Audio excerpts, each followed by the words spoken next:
Қабір азабынан Құдай сақтасын. Бауырлар, қабір ол өте сондай бір әлем. Осы өмірмен ақыретті жалғастыратын әлем қабір әлемі.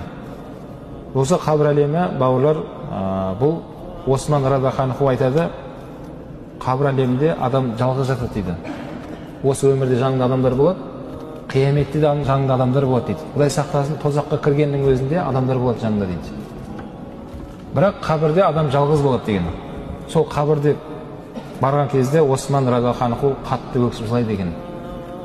Бауырлар, сол қабірге дайындығымыз, иншалла, білім алуымыз, намазға берік болуымыз баршасы сол қабірге деген дайындығымыз, иншалла. Ва тажмал мал ала зохри ва тандаму фи батни. Ай адам баласы, үстінде жүріп, адамдармен таласып, тартысып дүние жинап жатсыңдар. Ертең ішіме келген кезде сол жинаған дүниелеріне өкінесіңдер дейді. Бұл не дегені? Бауырлар,